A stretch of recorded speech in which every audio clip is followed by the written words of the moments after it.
Jake, it's actually episode 15. Oh, ooh, it's not as good as 16. No, it certainly Not as isn't. prestigious. But welcome back to the Edging and Gooning podcast. No Welcome one's back. gonna take it seriously now. No Not one only took is it it not seriously episode anyway. 16, but we're not even talking about bodybuilding now. Welcome back to the Project Bodybuilding podcast, episode 15. And we have a myriad of topics to get into today with my co-host this episode, Jake from Jake Ultimate Fitness. Yeah. Yep, that's him. That's him. What a guest. Um, we're really have you seen any of my podcasts with AJ Kelly Robert? He's a big hit on the channel. I've seen him. I've seen him talk before. I've never watched. I don't normally have time to watch many bodybuilding related stuff, but I will. I will watch it in the future. Yeah, he's a you and AJ are the most recommended guests actually. Actually, I see a lot from Mark's Max Muscle, but I think it's just Yeah, because I can he's so imagine. popular. Yeah, yeah. All right. So I hope this works. I think I for this to work, I need it not to lag. But let's get into, hold on, share this. Okay, and I think you'll be able to hear the sound as well. Before we get into anything, let me go to my saved. I have a couple things I want you to react to. Oh, these are tagged, not saved. Saved. Okay. The last time you were on the podcast, we had some we were looking at that Yeah, one. Mark was not too happy with some of these. No, it wasn't even a meme, you know? Yeah. It was posted unironically. But okay. Well, let's see it. Let's see it. Whoa man, where do I start? Oh, this is old, but we should just start here. Let me hold on, let me get the audio. Can you Sort hear of thing I this? would film, Yeah. Okay. but on this occasion,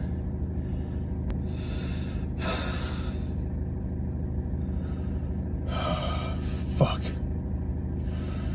fuck, fuck! That's Well basically it. then, I don't know Is if you is this saw from is this from when he tore his shoulder right before his competition? No, no, this was before. This is Oh man. well, of course, you got the kind of like when women post themselves crying on social media, it's like, Yeah. oh, this isn't the kind of thing I usually film. How about you don't? Yeah, definitely not the best thing to post, especially when you're going through a lot of, I mean, reading through the bio, he's leaving Canada, ended the relationship, and then Yeah. obviously on prep. Definitely not the best thing. I don't know. I understand the emotion, but that's the type of stuff that you keep to yourself, I feel like. I just You wanted to know, get your reaction, not to no, kick yeah, blame him definitely. while he's down because he, has an injury, but this was before. This Oh was yeah, definitely. before. I mean, look, I'll tell you, I'll be straight with you. I don't really want to see that. You know what I mean? Like if that's on my timeline, I don't really want to see it. But you know, I do I, feel for him. You got to understand that emotion, but at the same time, it's bodybuilding, it's fitness, not necessarily what you should be posting. Maybe if you're mental wellness, and mental health awareness guy, that makes sense. But right now, I don't see it. Yeah, and you always have to worry about these types of videos because the camera is set up. There is no way around it. So how much of a Yeah. genuine reaction is it How fake really? is it? Yeah. And that's another thing that goes like it almost seems as if it's ungenuine. I'm not a big fan of that as well. Recording these like very personal and intimate moments. I've never been a fan of it. I don't think there's even one video apart from maybe when I'm like a baby where I'm crying because I feel like those moments are, moments that Stigma. you keep between. No, of course. Yeah, you gotta. Exactly. Exactly. Okay, All right, unsave that's that enough one. said. Enough said. Oh, I got a fun activity for us. Music's not important. I hope I don't get copyrighted. What All is your right. gym nickname? Um, cardio quitter. That's perfect. Perfect for what That's I'm saying. actually perfect. Because Perfect for what how I was much saying. off season winter cardio do you do? Total of 60 minutes for the entire No, you season. don't. No, you don't. It's for the entire season. I thought you were gonna say Season, like a yeah. week No, because no, you were just telling six, me you six do like times, 10 six minutes a times, week. 6 times the entire winter season. So what, like That makes 10 sense. weeks, 15 weeks, 60 total minutes. Not that bad. What's yours? So you're the cardio quitter. I gotta write that down. Okay, I was born in January 4th. Iron Beast. Mine's much more Sigma than yours. I don't know, man. I think that all the true Sigmas skip cardio. I'm sure. Speaking of skipping cardio, we can go to my next one in my series of shitting on people. Oh man, there's so many good ones here. This one is music's not important on this one. Yeah, E- I've seen this one actually. Every I've every seen this one. jacked but fat guy's favorite pose. And I I don't know mean, if this even goes within like I don't even think you necessarily have to be fat to do this pose. I mean, I think most people, whether you're, 13 years old and like 100 pounds, or if you're actually like, big, like truly, I feel like people actually do this. It's not like, I don't know. I feel like it's like one of those you're trying too much poses that people do in an Instagram post. You know, that's how I've always felt about it. Um, there's no denying though that people look pretty big when they hit it. Even this guy, I don't know if he's really fat or not. I mean, you can see the tricep definition a little bit. I mean, What do you I've think? literally the night before I saved this post, I saw one where the dude was like 300 pounds. His waist was probably like 40 inches. And Yeah. like he posted one of his lifts before and it was an edit, and then after it was this. And then people were saying the same thing. Like, why do you only hit one pose? Because I did check the guy's profile because I'm a professional hater, and that's all he did. Yeah, That's all he I did. mean to be fair, it hides the gut, it hides the gyno, it hides a lot. I mean, it hides a lot of stuff, right?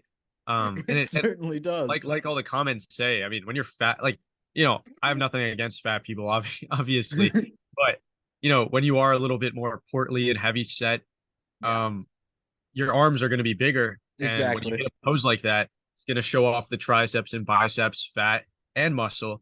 Yeah. Like I said, nothing against them. Definitely a good pose. If we were basing it off of bodybuilding standards, this, the more overweight people would definitely win this pose over a guy. The more overweight people.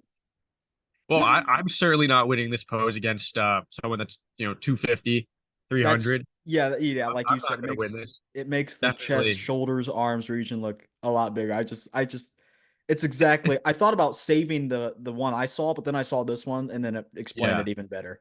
But Okay, this now guy's we not even really fat. I mean, what body fat percentage do you think he's at? Like 20? Doesn't based even look on the that big. arms, yeah, like 20 to Looks like the end of a 25, bulk. somewhere in there. Yeah, How, yeah. Of a what do you think? responsible bulk. What do you think your body fat percentage is at right about now? 33.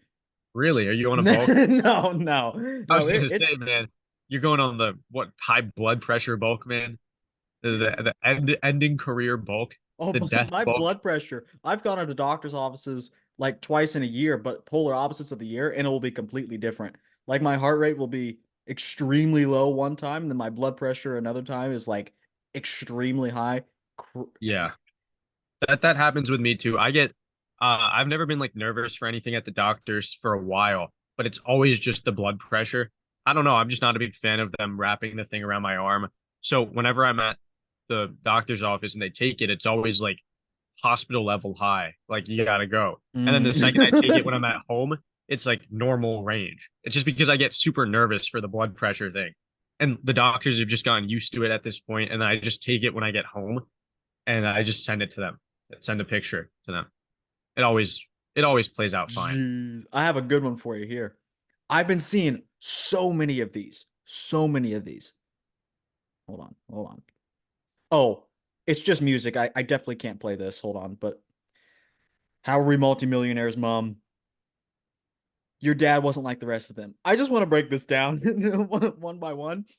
Um, so most of these things, well, this one is doing push-ups on a Actually, bridge. let me just say one thing. Most of these things this looks exactly like mine in your daily schedule. Actually, I like even well, I wrote Luke Belmar down in my journal as one of my inspirations. this is definitely like this is me. It should have been Jake Ultimate Fitness schedule. You don't I wake up wake at up 5:55.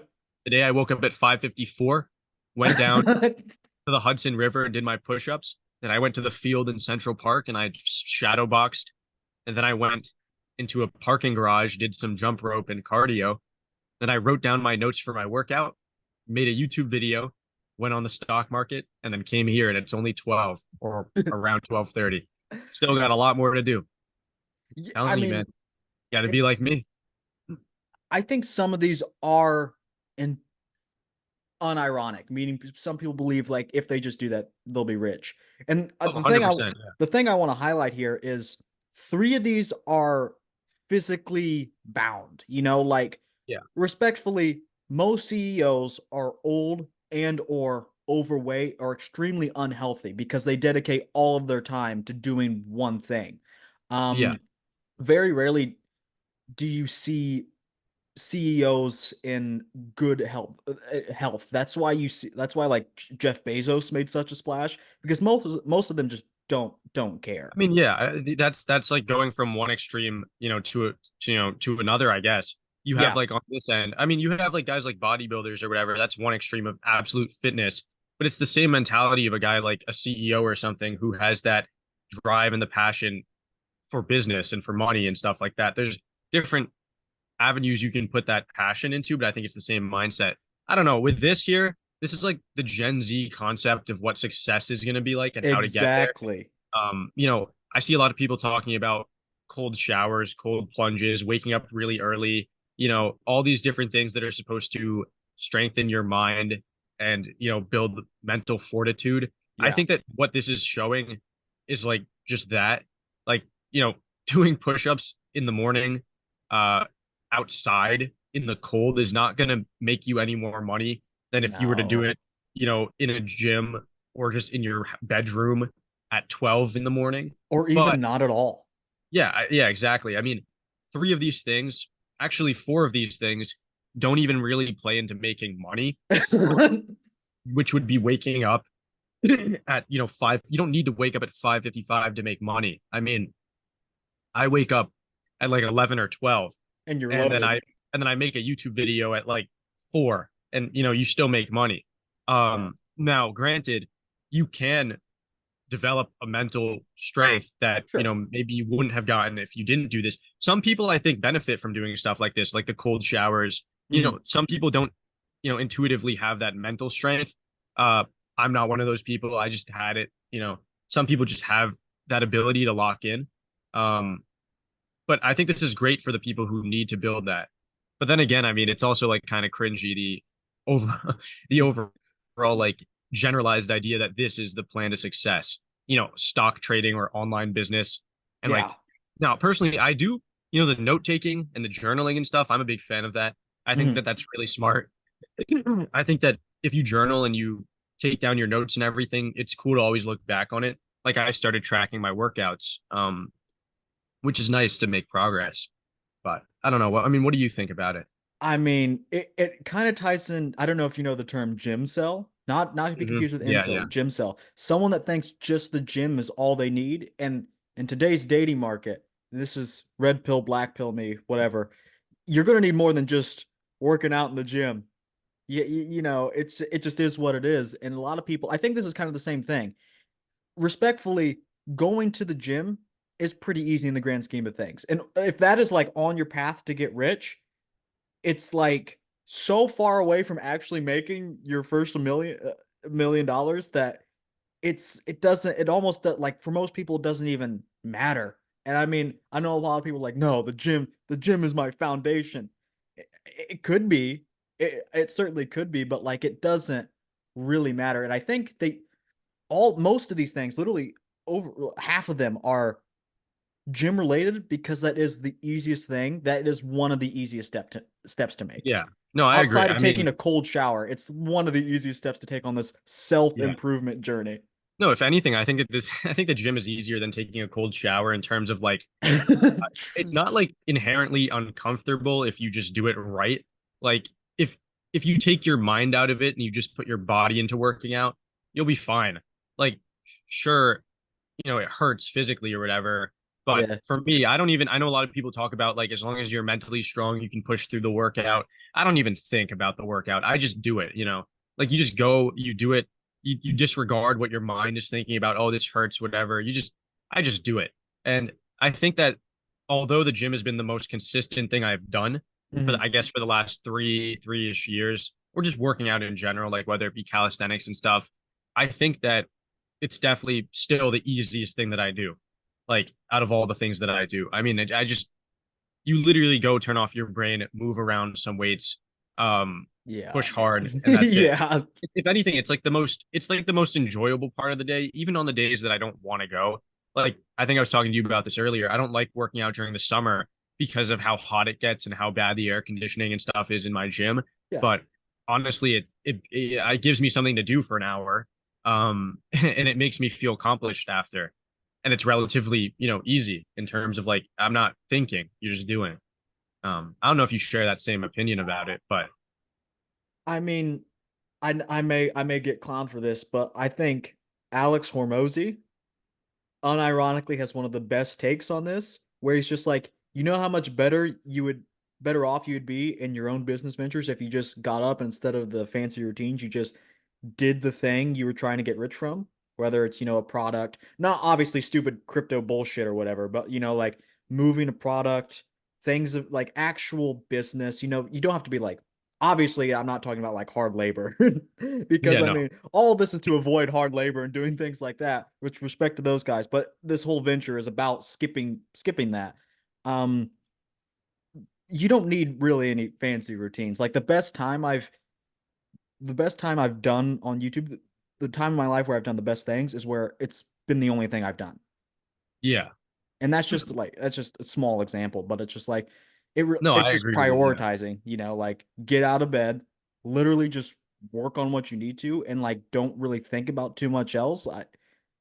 I like you said, you don't really need all this to be motivated. You just do what you need to. Some yeah. people I just mean, think for me, right? Like, I don't know. I kind of have a different view in that sense. Like, for me, the best work I've done on YouTube has just been random. Like, I'll just make something and put it out, and it's done really well.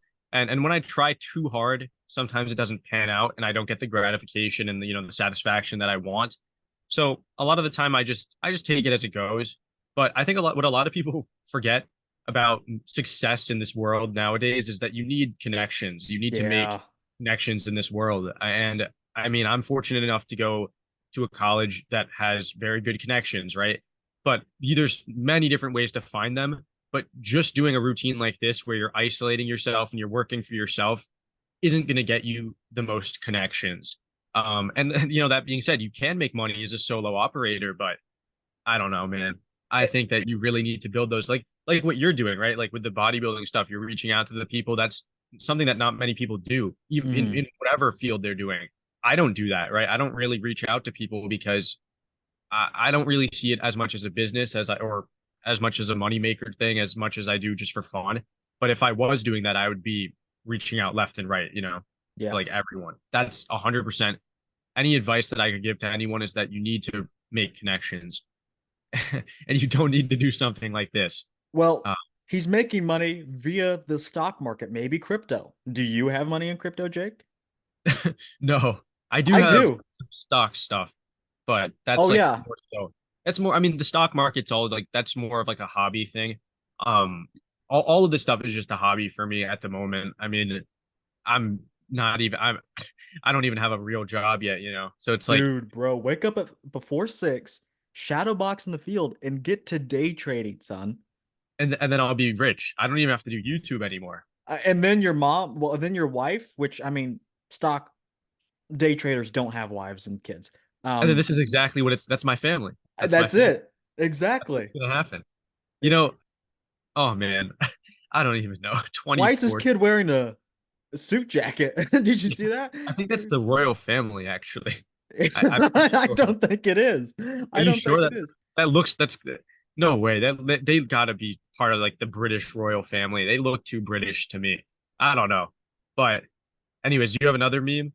Yeah, just a couple, just a couple more. We've gone on That a tangent. This I is turned know. into just meme reviews, man. No, I I think I was most excited. Oh, this is literally the video I saved about the fat all right. guy's This favorite pose. this might have to be the last one because I am dying to get to the Italy Pro. And you know who my favorite bodybuilder is that we were talking about in the Diasha? past. Okay, yeah, we'll talk Can't about wait to him. talk about him, man. Okay, All right, hold on. I Let's got to end see. off with a good one. I got to end off with a good. You gotta Oh, pick one. I see you have a lot, man. are you ready for this?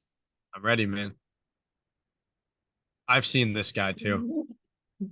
You know, I, Is this ironic? you know what I find crazy about this is that the comments have like 10 times more likes than the actual post. That's Like, go to the guy's profile, right? Just completely 30,000 just like likes. disregarding the actual content of the video. He 200. has 200 followers. One of the comments got 30,000. 30,000 likes, That is pretty right? wild. Oh man, look at this. Here's the thing, right? I'll be quite honest with you. I mean, looking at this, right? 315 pounds, that's like not much less than what I can do on the deadlift. I've never like actually gone for a max or a one rep max after I think I did 345 like relatively easily and I just didn't want to go past it because Yeah. it was after leg day. But like that's still 315 is a very like respectable amount of weight to move, right? And if he just posted that stuff like, very vanilla, workout content and simple stuff, I'd have no problem with it. There's nothing inherently wrong with the way that he looks. But when you pose yourself like that and you make a fool out of yourself, you're basically you're begging for attention and you're begging for hate as well. And you look at the comments, right? I'm not a big fan of hating on people, but I am. I don't know if it's even well deserved, but I mean, look at that. Estrogen got people acting crazy. He's Like, just dancing because the sunburn is burning. no, exactly. I mean, I don't even know, man. I mean, if you look at his physique, right? He has like decent back development, but his arms are undersized and his midsections, there's zero definition in the midsection, man. That's what throws it off. So, honestly, if he had a ripped six pack and a, Frank Zane-esque waistline, who cares about the arms? He'd definitely not look as goofy. But I don't know, Yeah, man. yeah. I I, guess I, because I saw this kid and like it's just I don't know. It's a little and you gave him a follow? what? No, Did I you did get not follow. No, I'm Oh, not gonna. I I'm thought not this is gonna the type follow. of content you were into. No, it is, but not for. I prefer I prefer making my own. But Oh, I what see. is it? What is it called? No, just speaking like to end it off about that guy. I don't know. I think a lot of people say like stay down till you're up or whatever, Uh-huh. and that's a perfect example of it, I I think guess. that's solid You advice. know, That's the best like, advice I can give and anyone. it's not even like a hate thing. It's more so about just like, take another 3 years, build up a physique. He looks young. He looks like he's like 15 or I would 16. say so. By the time you're 19 or 20, you'll have a very like I made a lot of progress from last year to now. I think like maybe 150, now I'm 160, almost 165. By the time I'm 20, which is 2 more years, I hope that I'll be around 175 pounds and maybe leaner than I am now. So who knows where Yeah. this kid could be? Doesn't look too old. Looks like he's making not the smartest decisions. Definitely, I would regret doing this if I were him. Yeah, But yeah, that's exactly. Yeah, he's you know, obviously under 18, so I'm not gonna give him too yeah. much hate, I but mean, like look, here's the thing. Like, I think you could say the same thing as well for yourself. Like when I was 15, 16, I was a different person. I did some stuff that was probably cringy, like not to this extent online, but in person, I must have done stuff like that too. And it's like a canon event. It's like you learn from this. yeah, Um, exactly, yeah. and like whatever. I'm not gonna hate on him, even I though will. it's pretty easy to. I mean, look at that one picture of him pointing the middle fingers, or the I'm one gonna with I'm gonna make this the thumbnail. or the one with his tongue sticking out. I mean, look, Impressive. If you look like Jay Cutler or something doing that, all the power to him, right? But he doesn't. Actually, that you see that twisting double bicep there? That actually doesn't look too bad. You're giving Doesn't this look kid that too bad. much credit. We're moving on. Yeah, yeah, definitely. We're And moving I on. see my favorite bodybuilder right there on the stage. Okay, so we'll talk about the Italy Pro that just happened very quickly because this was old news and I've already talked about it with AJ. But you weren't here to talk about the Spain Pro.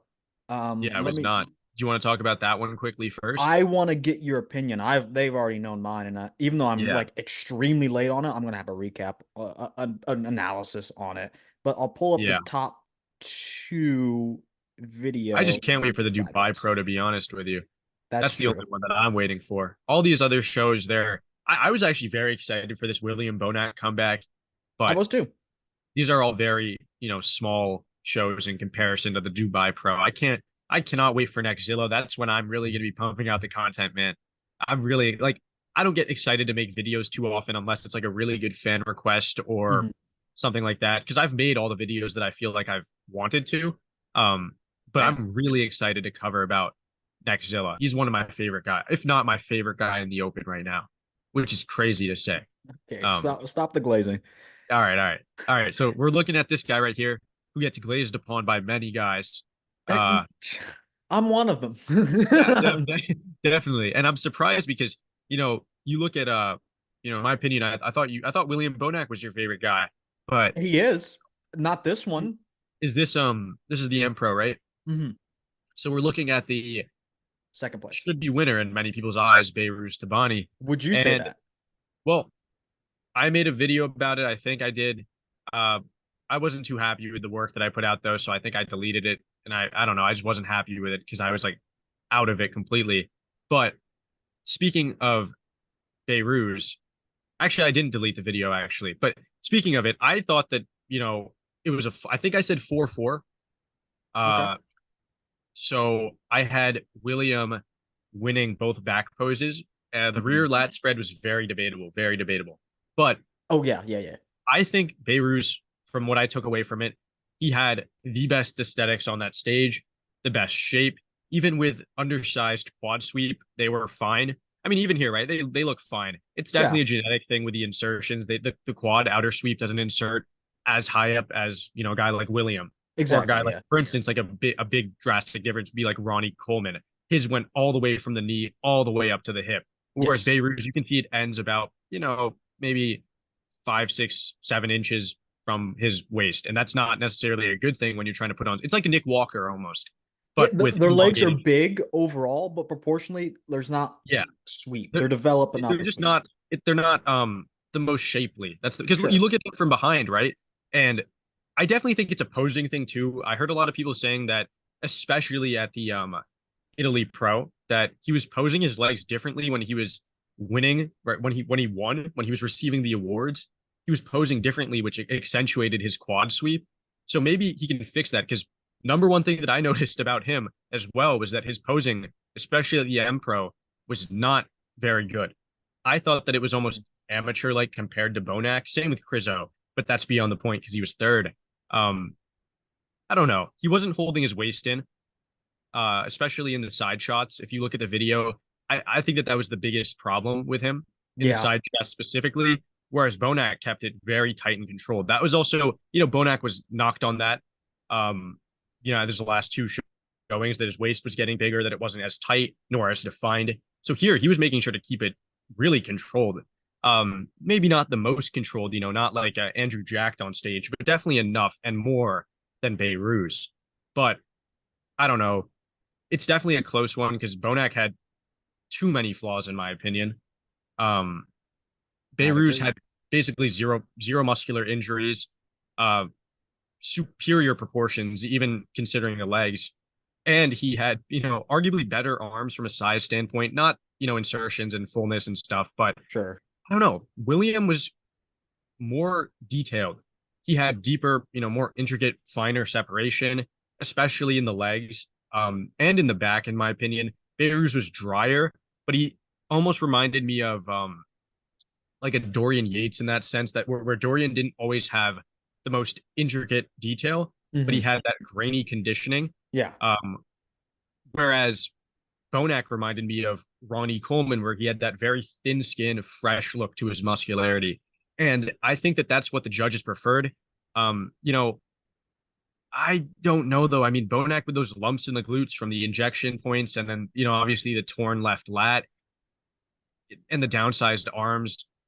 I don't really know. It was really Yeah. close, and that's why I was even debating it in my own video. Um, I think he won the rear double convincingly, though. Better lower body, better back, even with that torn lat, and better arms. Rear lat spread, I gave it to Bonac as well, for the better lower body and for the. I thought he had a wider back, especially in the lats, which was surprising, and more pronunciation. But that's debatable. It's debatable. Side shots were easy for Bonac in my opinion, even though Behrouz had a better side leg. I mean, Yeah. combined with the waistline thing, and that's already 4 shots right there. And then you have Behrouz easily winning the front double, front lat spread, ab and thigh, and then the most muscular I would give to Behrouz as well in the Hmm. hands clasped, but in the Yes. crab most muscular, Bonac all day. Sure. So I don't know. I had them. It was close. I feel like you said, this show is already in the past, and there's no really debating who should have won since we're already how many weeks has it been? Like two, It's just or been is it two. Well, so? one. But like I think the general fan consensus was that it could have gone either way, and I genuinely think that if Behrouz would have taken it, I think less people would have been mad overall if Behrouz took it because it's like the underdog situation. Because Bonac was, not the favorite, but he was the most famous, you could say. Sure. Krizo was the favorite for the show, obviously being the Uh-huh. biggest and the reigning defending champion. Um, but Behrouz was not really, you know, he wasn't anyone's, not many people's number one, I would say, unless you're like a diehard Behrouz fan. He was still Yeah, kind of like underrated, and now he's like, really popular. But you know what I'm trying to say? Like, sure. I think people would have been less upset because, they would have been like, oh, what a good like showing for Bonac. They would have been like, wow, he really came back, placed top two. He can definitely, qualify later on. Um, Whereas, obviously as it played out, Bonac won, and people were like, oh, he had so many flaws and stuff. They weren't really seeing the positive attributes that Bonac brought to the stage, like his masterful posing. I think a lot of people forget that. They only see pictures. They don't see the posing differences. I mean, look how fluid he is.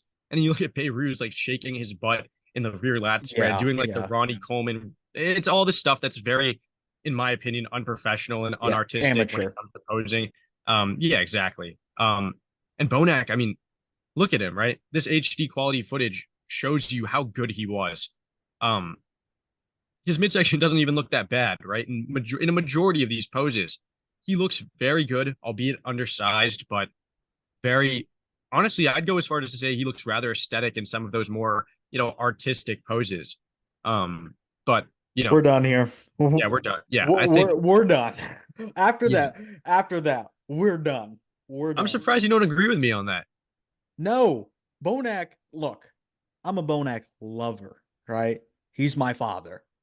Get the DNA test. However, it's like, let's say it was 4-4. Yeah. Behrouz doesn't lose a single pose like Bonac loses front double, front lat, and abs and thighs.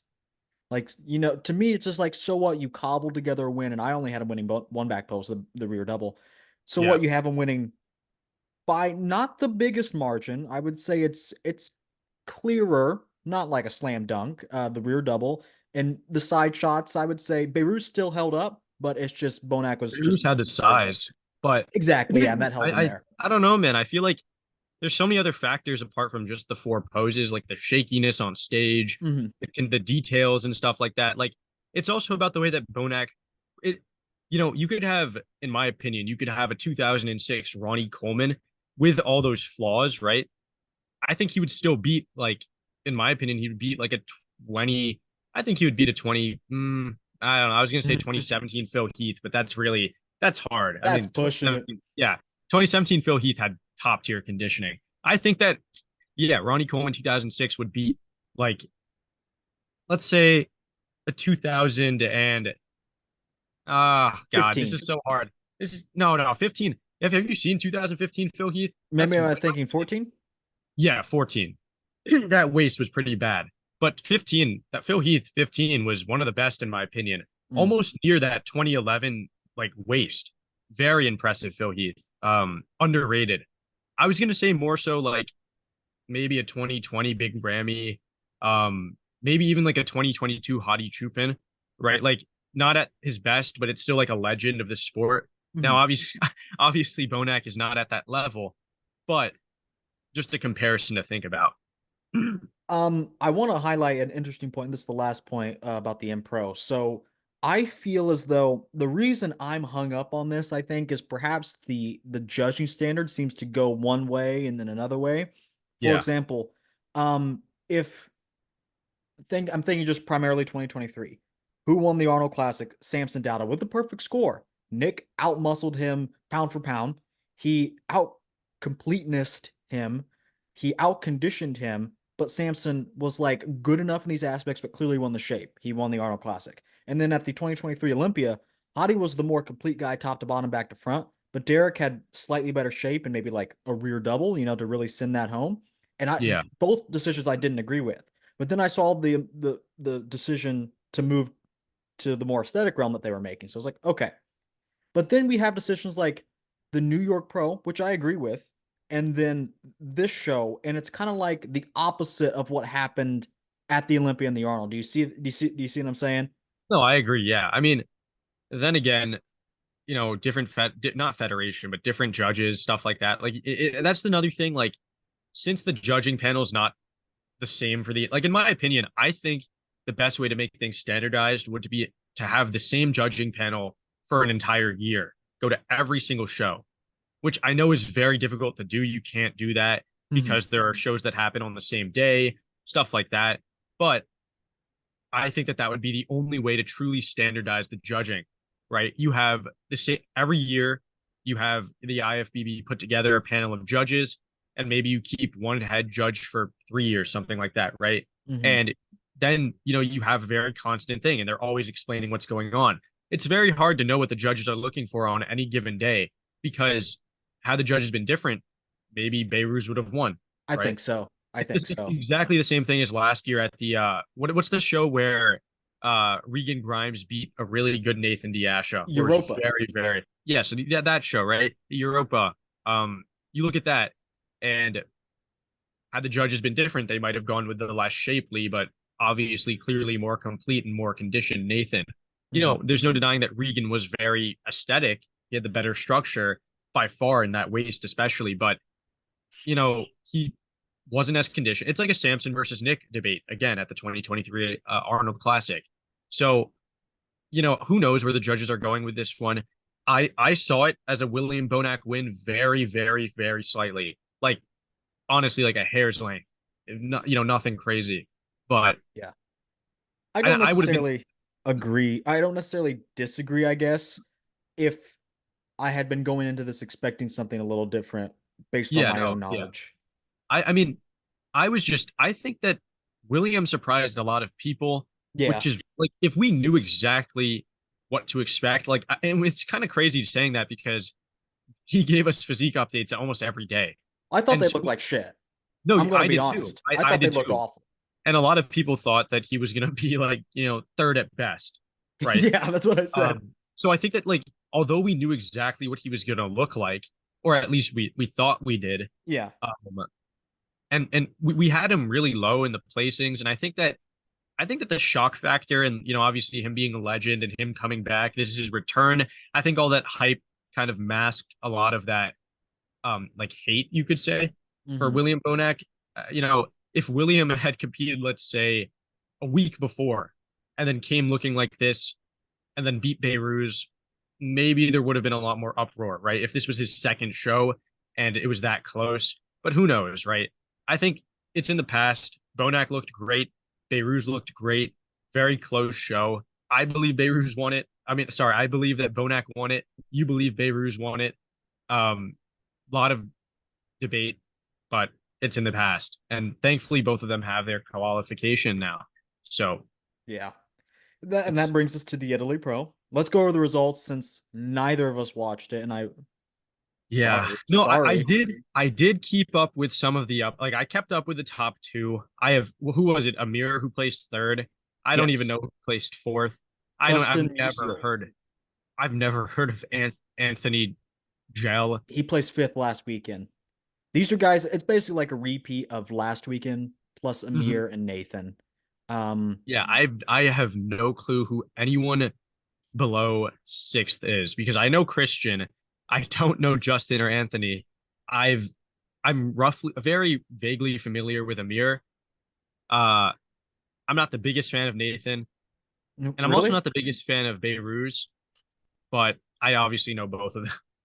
Okay, Um, so let's take a look at the top two because I know like you are for anyone that watched the tier list video, do you remember where you ranked him? Where you personally just had him ranked and like who? Which one? Which one? Nathan and his likeliness to get to the Olympia. Um, I must have, like, I don't know. I was like hating on him. I must have had him in like nowhere, but we must have put him into like the Nathan category because I just don't like him. But all that aside, right? In terms of just physiques, he has a great physique, especially in the back poses. I think he has a great back, not the best legs. Side shots are really awkward. He has a great side tricep, not the best side chest. Um, Yeah, side tricep. Look, this was interesting, right? They hit the side tricep right after the side chest, Yeah, I know. which These I found pages don't know really, the order. yeah, and that goes to show you like, huh, what are they doing over there in Europe? But Honestly, they should anyways, hire us. they should. I mean, I would have gotten the tricep order right. I would have gotten all the poses right. But anyways, look, as much as like I make jokes and stuff about these bodybuilders like Quentin or Nathan or anyone, I do have a lot of respect for them and what they do completely, outside of their personal lives. I don't really care too much about what they say and stuff like that. Just regarding their physiques, I think that Nathan compared to Behrouz, Nathan looked super thick and dense. And Mhm. I think that that's what a lot of people were pointing out. I mean, look at the disparity in the quads, right? Look at that Yeah. outer quad sweep on Nathan. See, look, here when Behrouz isn't flexing, has a lot of mass. I mean, it's no debate. A lot of quad size, but look at the quality separation on Nathan in the legs compared to Behrouz. Behrouz looks like he hasn't gotten any deep tissue massages in those quads ever. Looks like he really needs to open up the blood flow and stuff to get that separation and the deep cuts. Oh, you think it But helps? 100%, yeah. Oh, well, Um, you're the doctor.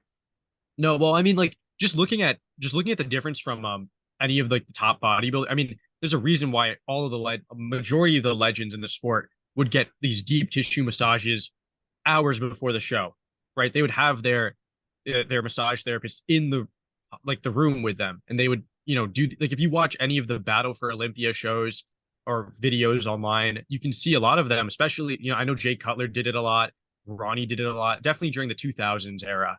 Mhm. And I think it's something that these guys really need to do to get that quality muscle pronunciation. I mean, even looking at Nathan, right? He doesn't have like the best quad separation either. That could also Yeah, be due to the lighting, which is, in my opinion, the lighting was a little bad here. it Um, always is at the Flex just Pro. like, I mean, it's not as bad as we've seen it. It's If not as bad as anything, it was last year. yeah, I mean, in my opinion, I would prefer this lighting over the Olympia, especially the Oh, last two easily, Olympias. Easily. easily. I mean, 100%. Like bright lighting is better than like completely no lighting at all, which is what the Olympias had for the past 3 years. Now looking at these guys posing though, yeah, look at the waistlines. They're just protruding for both of them. Look at that.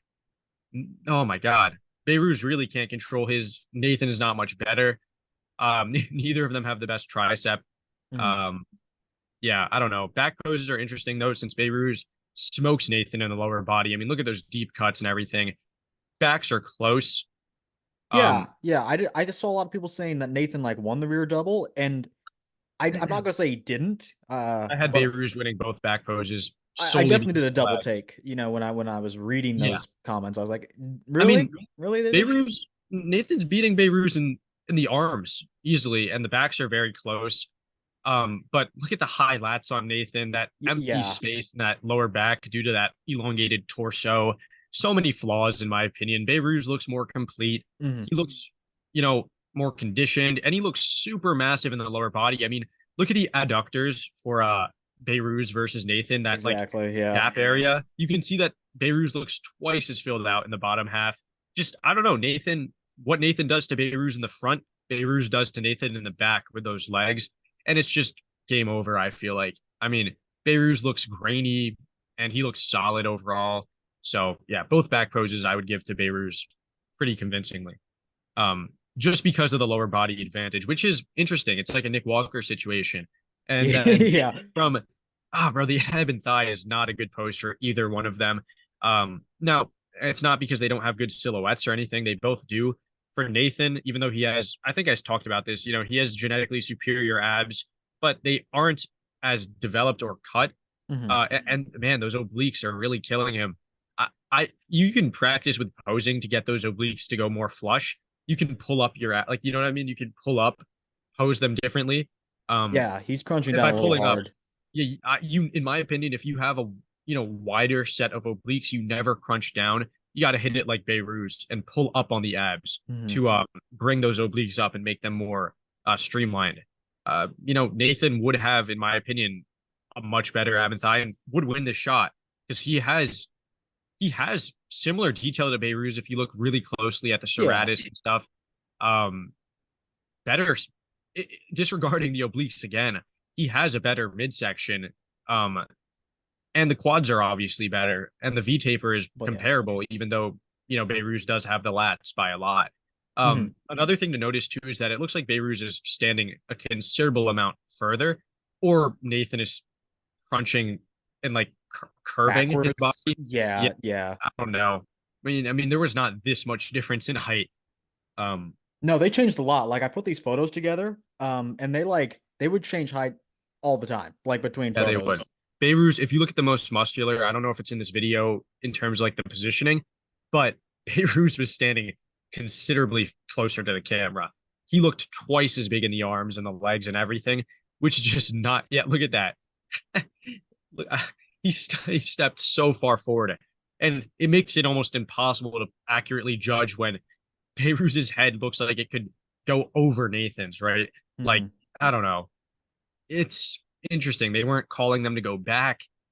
Who knows? I would still give this one to Behrouz, though. Okay. Wider in the shoulders itself, not the clavicles, but the shoulders are rounder, wider, better Yeah. arms, in my opinion. And that chest, I mean, those striations. Nathan's good too, but it just this is a very dominant pose for Behrouz. So I'd go with him. And then overall, did you agree with the outcome here? Um, yeah, I had Behrouz winning this one. If he didn't With a win this perfect one, score? um, I think it was much closer. What was it? A 3-3 point decision. So six total points.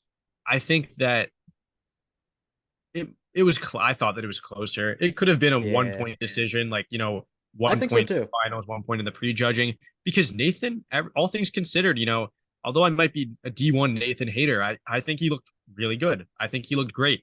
And it's very respectable what he brought to the stage. I mean, even in this later stage of his career, this was the biggest Nathan, I think. This was a very conditioned Nathan. His hamstrings were improved as well, which you can see here. I think that he presented a little bit better hamstring separation, almost comparable to Behrouz, not in size, but in that separation. And he was full as a house. Yeah, that's the So main thing. I Nathan was super dense and thick. Hmm. It was like apples versus oranges. I think I wouldn't have been mad if Nathan won. I Now I would, disagree. You would have been raging. You would have. like, well, in yeah, I would have made like a crazy video saying like Behrouz robbed, biggest rob 24. But like, all seriousness, right? Just from like unbiased perspective, Nathan winning wouldn't have been too crazy. Um, the front double is an outright win for Behrouz.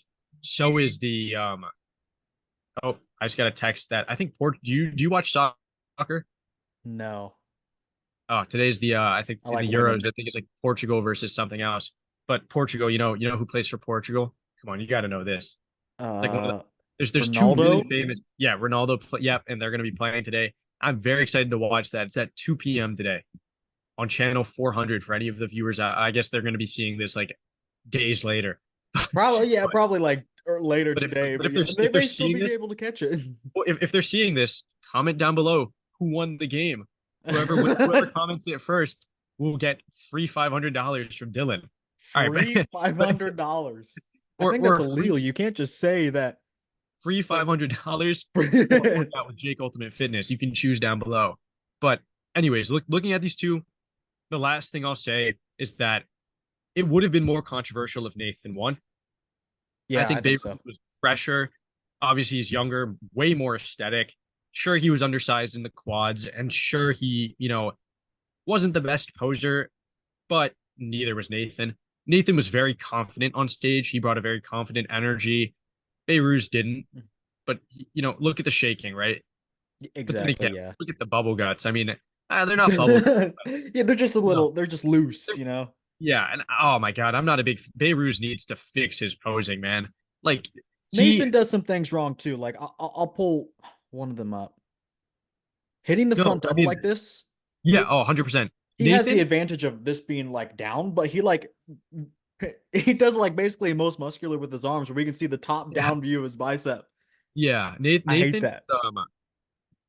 the way that he should fix his posing is not stand so spread eagle, in my opinion. I think that I honestly think that crunching down in this pose might be the way I don't to, think so. well, it would take away from that long torso. Okay, Um, but then the obliques are wider well, than the Well, like I said lats. earlier, though, there's a way that you can pose your midsection to pull up on the obliques, right? So if he can figure that, like, that takes a lot of time to pose, practice and stuff. And if he can do that, like, if I can do it, he can do it, right? I've spent a lot of time practicing midsection control. I think it's the number one thing anyone should practice. Just see, look here in this shot, it was close. I could have given it to Nathan. I thought he looked more aesthetic, surprisingly. Side chest though, definitely Behrouz. I don't. Nathan looks super weird in the shoulder and arm. Like his arm looks half the size of the shoulder, which is weird. Side tricep, I'd give to Nathan though, just because Behrouz does not know how to pose. Um, What both if back poses go to what if Behrouz. Yeah, what instead were you of saying? what if instead of Nathan Diasha, it was Nathan the Freak and he edged Behrouz Tabani? All right, bro, you're gonna give our entire audience brain rot. They're all gonna not come back because they're gonna be watching Skibbity Toilet, man.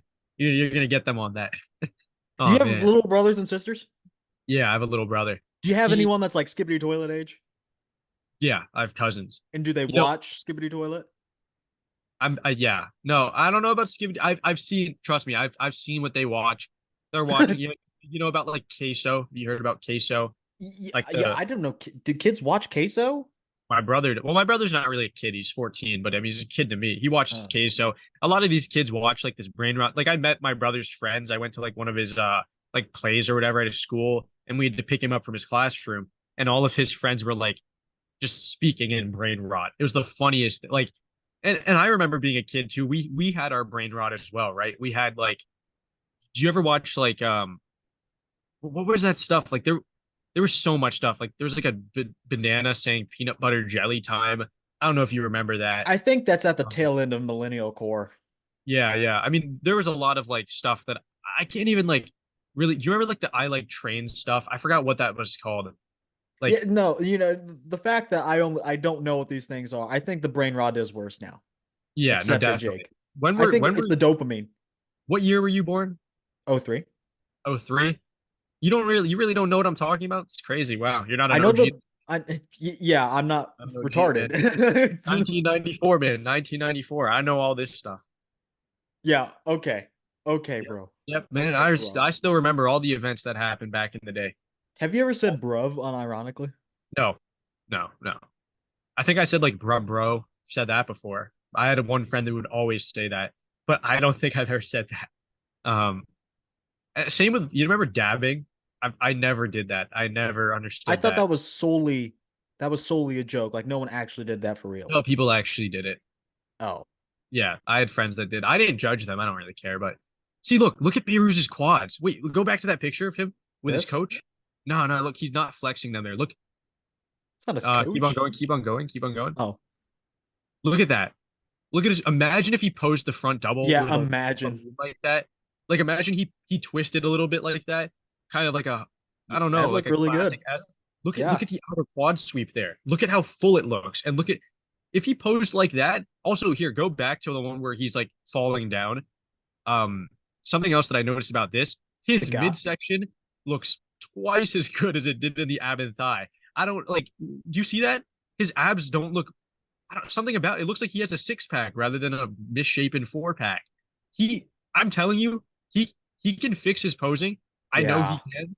He will be much more. Look at that. Imagine if he posed like that. That right there is the I picture didn't I saw. realize. And I didn't realize how like it's just I guess I want to ask you another question. How do you feel about people, IFBB pros, especially at a top level, like the guys we talk about, like we don't talk about respectfully, we don't usually talk about amateurs. When we do a video, it's about someone within the top 25 in the world, right? yeah, And and a lot of them, I would say half of them, hit poses wrong, can't pose, get gassed. What do you have to say about those that like can't the top pose? level posing. Yes. I think honestly, keeping it to a more unbiased view, I would say that it just sucks, right? Like plain and simple. Like you would it's the same thing as if you were to go watch soccer, right? Hmm. And you have the top players at the World Cup and they don't know how to pass the ball. Yeah. It's like or they don't know how to shoot or they don't know any dribble move. They can't get around players, right? Or they're not coordinated or you have a blind and deaf person playing basketball, right? It's just like how can you lack such a fundamental part of the sport? Um it's just I hate to see it. And then for a biased viewpoint, I think that it's shameful, right? Like I think that you should You should die. well, no, I don't think that. Obviously not. But seriously, I mean, how can you be a top level pro representing, you know, one of the most up and coming sports, right? With a huge fan base and everything, and you're putting your health on the line every day, right? And you Yeah. can't pose. If I was putting my health on the line and I was doing this every day, my Yeah. type of mindset with anything that I do at the highest level, I will do it for hours. I don't Sure. consider the gym something I do for a long time, but I taught so like, for instance, I taught myself how to play the piano last summer, and I remember I would spend 8 hours a day playing, practicing. And I got to a level where like you can't a lot of people don't even get to that level from practicing with a teacher or something. I was playing like very I don't know if any of the viewers, know piano, or I don't know if you know anything about piano or anything, but I was playing like have you ever heard of Liszt? No. Okay, yeah. Have you ever? I don't know. There's a few songs, but or pieces rather, but I don't even play the piano anymore. I just did it. You know what I mean? Like it, it's the same thing with bodybuilding. If you're in this for the long run and you're in this for the competition, you gotta do it and practice it and live it. And a lot of these guys, they build the great physiques, they have the genetics, and they're able to eat and do all the stuff, but they can't pose. And I'm looking at a guy like Crizzo, right? That's the number one, guy. I don't Mhm. know what's wrong with him. I love his physique. I think he has a great physique, but whether it be scoliosis, structural problems, or he literally just doesn't have the coordination He between his blames left and some of it right on an arm. injury. Yeah, I mean, he definitely, I know he had a shoulder injury, but Hmm. in the past, I mean, you look at his entire career, he has It never posed sucked. his shoulders correctly in the rear double. And it's interesting because he poses perfectly symmetrical in any other shot, even in the front double too. I mean, who knows, man? Who knows? I don't know. It's You something that know yeah, what are you saying? what I hate, like the Impro Classic, one of the main reasons Bonac won was cited was the posing. And it's just Yeah, like we've literally gotten to a point where you slowly phased out the posing round from the scorecards altogether. Remember, like not too many years ago, it was literally a category on the scorecards. Now you guys don't even give a shit. And then I think that that's stupid. I think I they should agree. 100% have it. Yeah, And especially like I'm tired of posing only mattering in nail biters of situations because it seems disingenuous.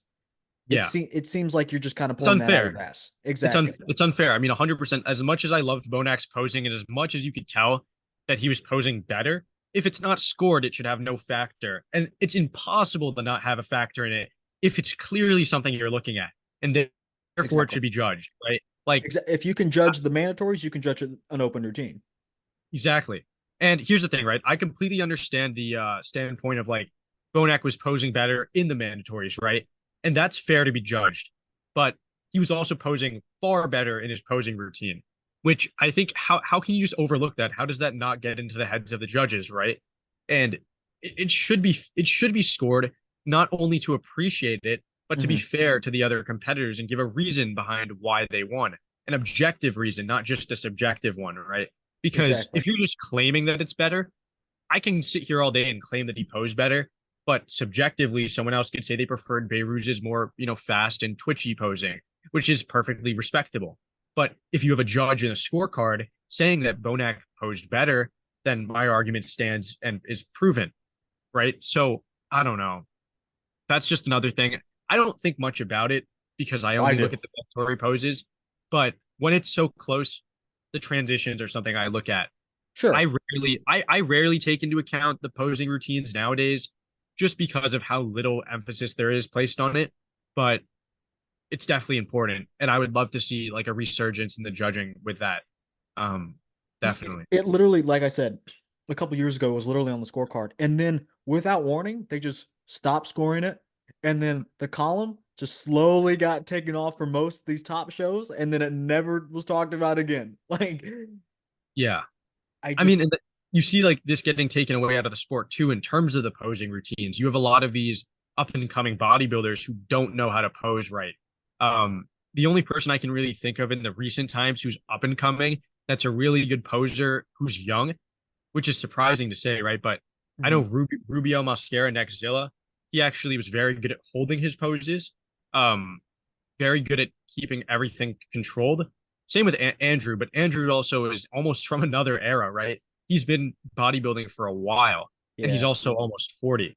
I think that these younger guys are coming up in an era which places obviously less emphasis on the posing, and therefore they're not caring as much about it um, during their off season, which is something that, you look at a guy like Jay Cutler, who, in my opinion, is the best mass monster to have controlled his waist the way he did.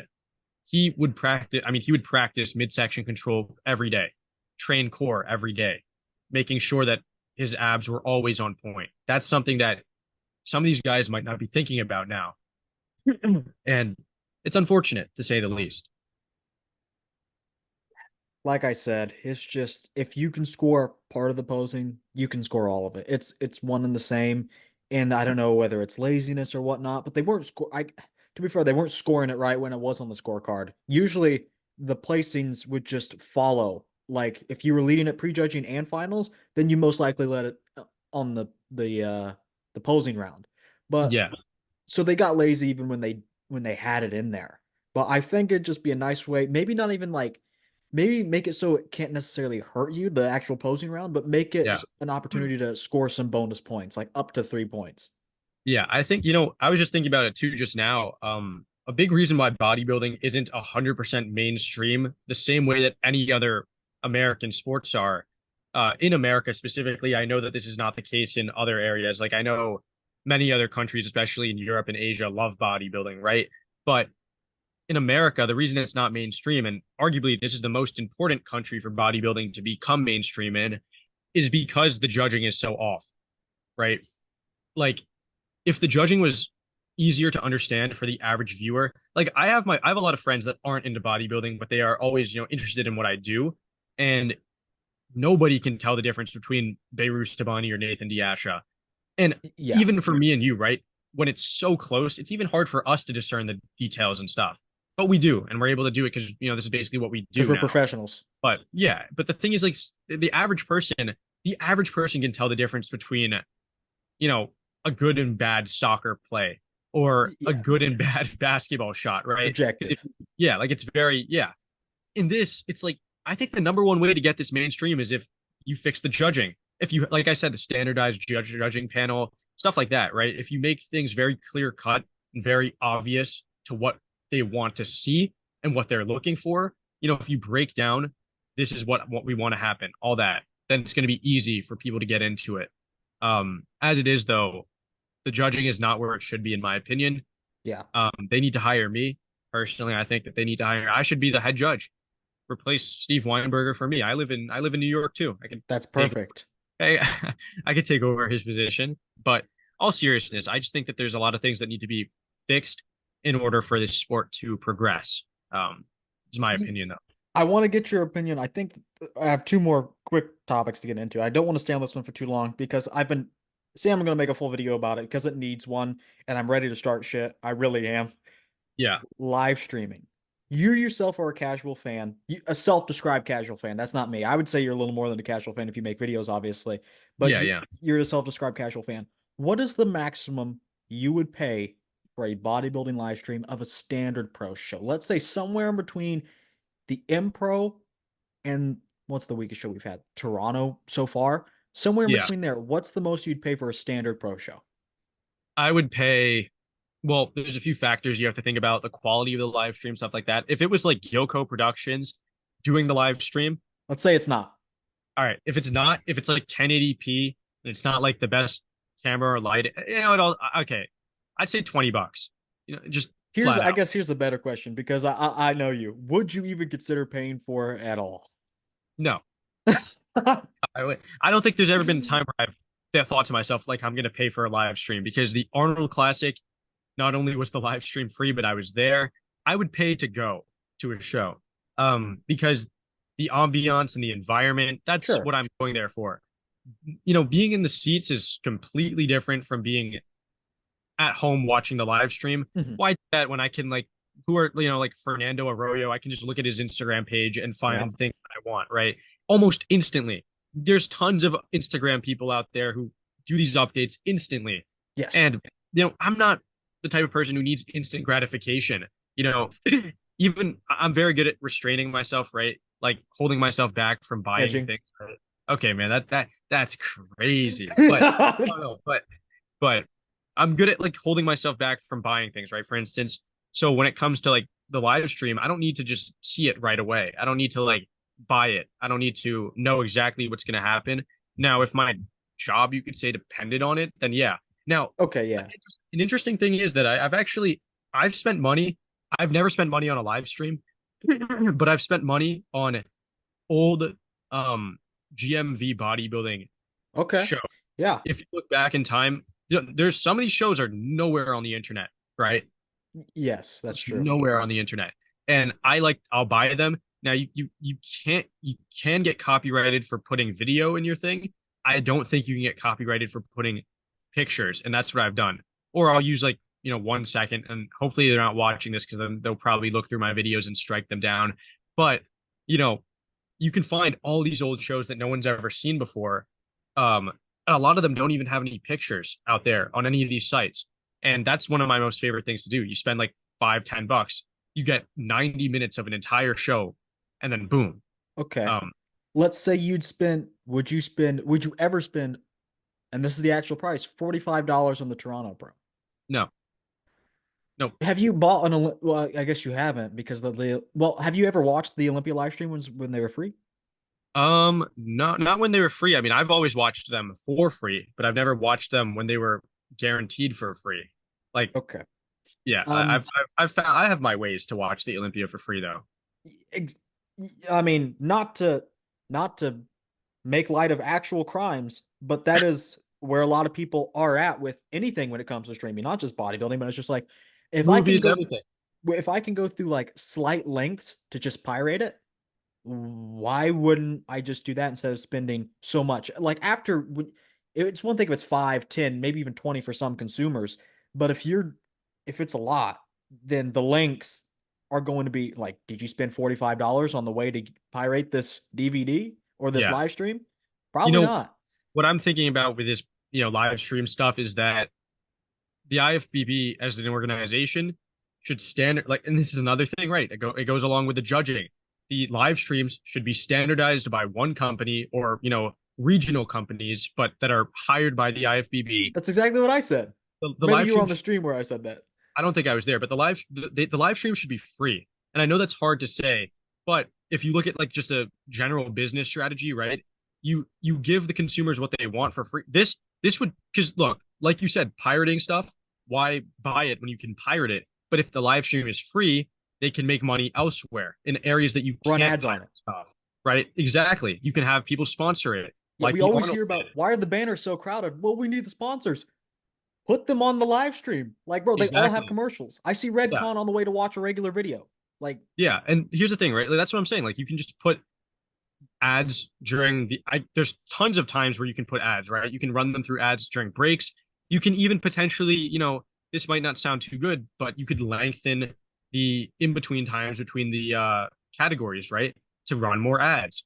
There's plenty of ways to get these live streams for free. And that would look, right? Maybe in the short term there might be some losses, right? Some potential revenue that's lost. I would say I'd so. still say that they're going to be, making a profit, but Exactly. Yeah, long term. you have the cost and the benefit, right? The cost making the live streams free. You're losing out on some money. At the same time, you're expanding your audience. Free Okay. live stream, boom. And you People have fans more the funnel. You have more exactly fans not coming in. Yeah. not everyone. You look at people who live in countries that where, paying $45 is a lot of money, right? You Exactly. have Yeah. like a majority of the world that love bodybuilding, they don't have other sports there, right?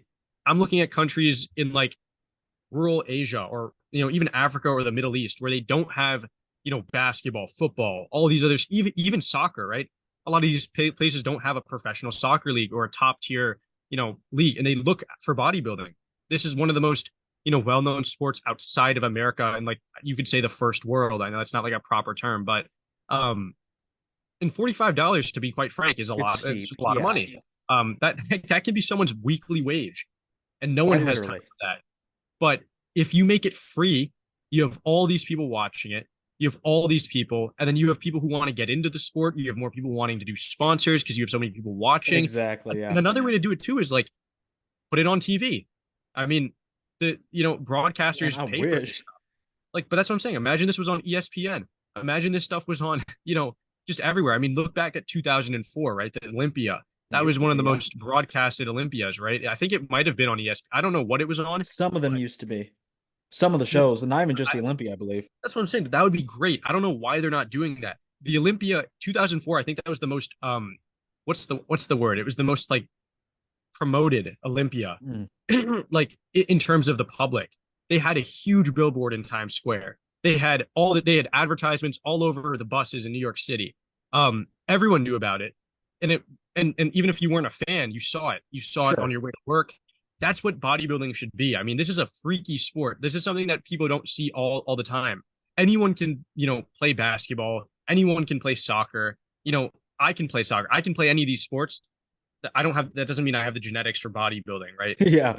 You could be 5'2" and still play basketball, right? You could be 6 foot and still play soccer. Height doesn't really matter. Your insertions of your muscles don't matter. But in my opinion, bodybuilding just needs to be promoted more. And it sucks because I have a huge passion for bodybuilding. I love making videos about it, and I love the community that we have, but it feels so small, you know? Yeah. I want to put out, there's this poll I put out on my channel. Yeah. How much do you think is acceptable to pay for a bodybuilding live stream of a major pro show? The categories were 10 to 20, 30 to 40, 50 plus. I'd pay anything for a live stream, and I don't pay for live streams. Most populated category was $10 to $20, 38%. Followed by I don't pay for live streams, 34%, and only 23% said 30 to 40, and only 5% would pay 50 or anything. So Yeah. I want to, I was looking at the next month's shows, right? Vancouver's coming up. Notorious last year, it was like $60, right? Yeah. I'm going to show you um the Chicago Pro. And full disclaimer, if Tim Gardner or any showrunner wants to come on here and talk and explain the rationale behind this, I am happy to listen. Until then, I'm going to call it out how it is and how I think it looks. But the Chicago Pro is a tier one show most of the time, and tier like not actual tier how they tier the shows, but actual. It's a good show usually, right? Yeah. It's Yeah. one of the Yeah. big. It's a very I don't think it says on here, but it's a long running show. It's been there for years. It's a prestigious show. I mean, you have some Exactly. top guys who have won it before. It's a good show. So it's actually a 2 day show when the pros come in. So usually you know how shows work. It's usually amateurs on Thursday or Friday, and then the pros on Saturday and or Sunday. Yeah. They save the pros for last. So let me just run the schedule by you, and then we'll get to the pricing. We have masters only on day one, Hmm. okay, in the evening. On day two, we have some of the women's divisions and then some of the men's divisions in the morning. And then right in the middle, we have a lot of NPC athletes, an NPC Chicago Yeah. extravaganza, okay? Then day three, this is Saturday now, you have more you have the Wings of Strength bodybuilding show. I guess there's like a combination this year. I don't know if they usually do that. And then you have the Open 212 women's bodybuilding bikini, and then they'll go basically back to back because Yeah. this shit runs late, and they'll be back to back on day three. So Yeah. you could tell that this is Frankenstein together, and it all makes sense when I put together the pricing. Okay, so okay, let me see it here. Chicago Pro NPC. We can talk about the actual tickets too. Um. Oh, we can highlight this before I actually find the pricing. The pricing. Keep in mind that for the prize money breakdown, 15K is the new minimum. So Hmm. so money is not being given out more for what I'm about to show you. Yeah. Okay. So let me minimize you. Hold on. Rules, pay-per-view. Okay. Hold on. Loading. Okay. How much would you pay for this weekend? I guess. Let me ask that. How much would you pay for this weekend? I mean, I'm really only there to see the men's open. I like classic physique, but I don't even know who's going to be, competing there. Who's competing at the Chicago Pro? Is it John De La Rosa? Is that who's John going? has is doing Tampa. Tampa. Okay, so who's competing at the Chicago? I don't Nathan even. Epler, he's coming up from 212. Um, I've heard about him. I wouldn't be enough reason to buy it. Okay. Who Let else is me there? that's all I know. There's some couple, like C tier bodybuilders, up and comers. I think Yeah, Jordan yeah. Hutchinson's going to be there. Okay, Um, yeah. So, I mean, if John was there, let's just say we had like John. I think Justin Shire the defending champion. he's sitting out this year to grow. Yeah. So if he was there too, so we had like a defending champion trying to defend against a returning top guy John. That would be a really interesting battle. Um, man, if anyone from the top 10 was there, I'd pay $15 max. I don't know. Okay. Okay. Well, you can buy Thursday and Friday. All right. Just Thursday and Friday. No open, by the way, but you get classic and Yeah. men's physique and all that stuff. $25. All right. Hold Yeah. on. Hold on. Hold on. I'm not done yet. And then Saturday, if you want actually maybe you just want to see open, you're going to pay $30. If you want to see the entire weekend with all the pro divisions, not just if you want to buy the amateur show, you'll walk away spending $55 between 3 days. It's a lot of money. Yeah, that's definitely not what I would pay. I'm I, sorry. Whoever's running the show is smooth brain. I'll say I'll save my things. I'll save my insults, the really pointed ones. I'm trying to be professional here, but this is one of the most ridiculous things I've ever seen. yeah, You, I you personally wouldn't spend more than 15, like I said, if anything. Um, because I feel like there's not much interest and intrigue in watching a show unless you're in our position, you could say. I mean, when you can get all these updates online, why bother? You know, why spend Also, your money when you can watch other people spend their money and get the same results? I don't want to pay any company that is blatantly ripping me off. Like, Oh yeah, quite 100%. frankly, you have Frankenstein the schedule together so outside of the norm so you can price it this way. And like, you can't tell me this is not designed to squeeze as much out of the potential consumers as possible. Oh, 100%. I think that that's what, what they're doing, right? It's like they just care about the money, not necessarily about the promoting of the sport or getting more fans. It's like a short-term money thing, um, which is stupid because anyone can clearly see that if they were to allocate some of their funds towards other areas and maybe cut some losses here and there, Yeah. they could be making so much more money 5, 10 years down the line, right?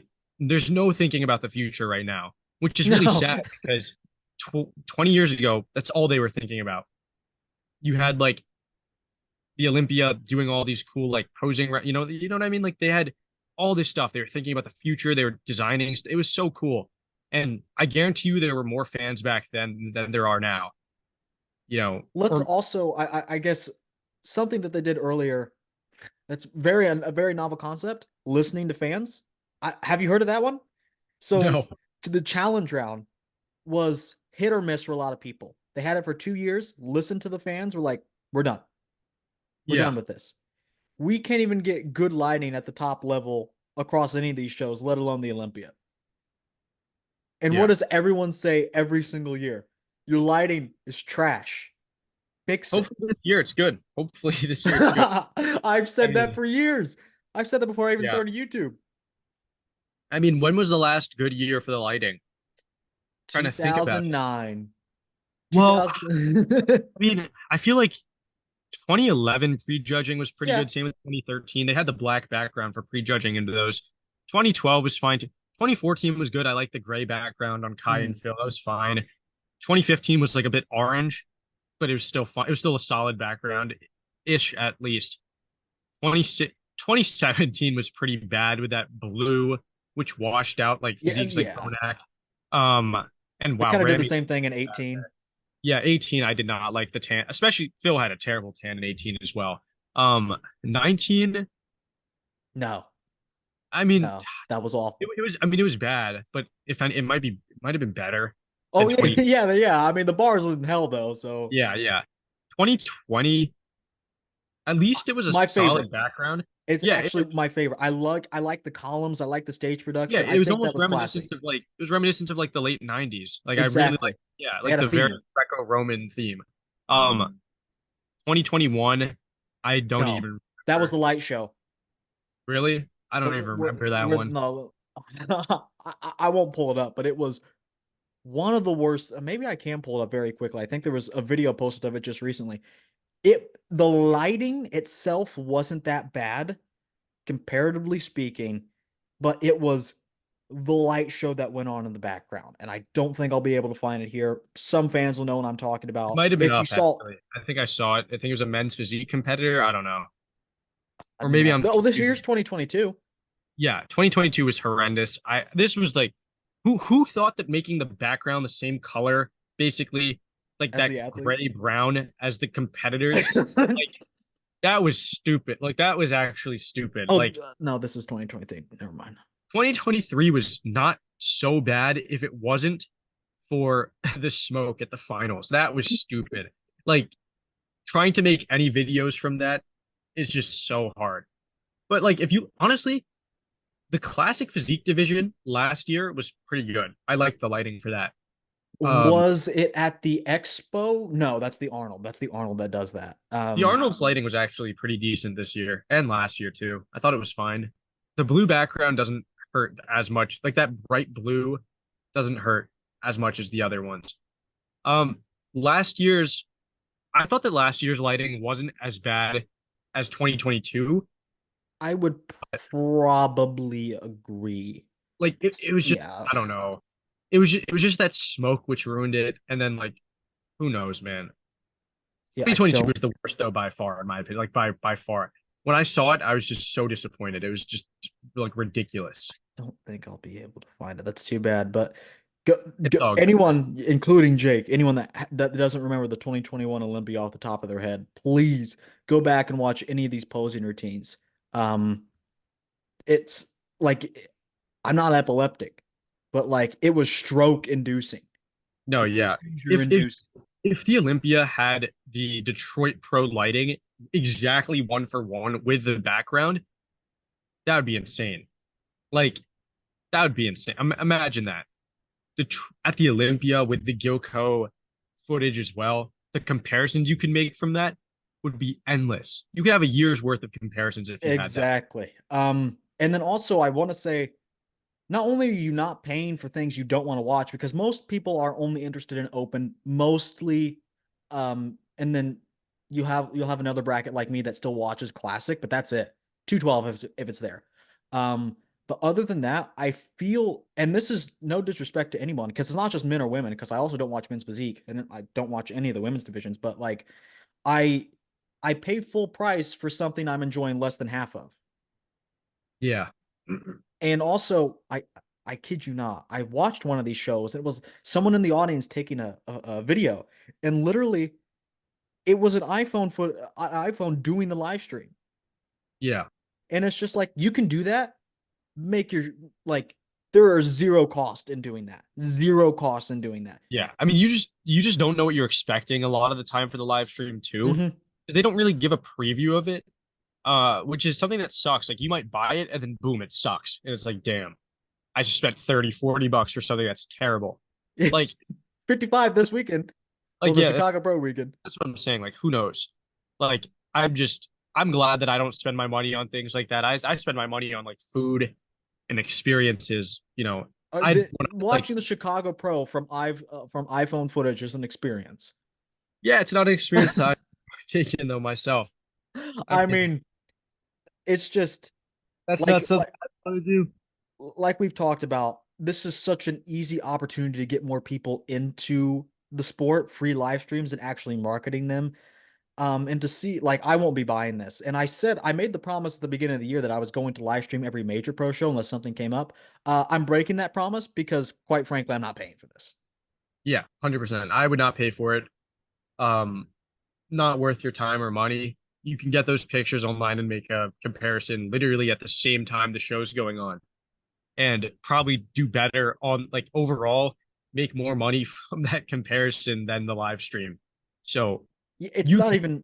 it's not even necessarily about the money, which I mean it kind of is. Like $55 to spend on like I mean, anything. Like it, it I'm like you. I don't like spending money.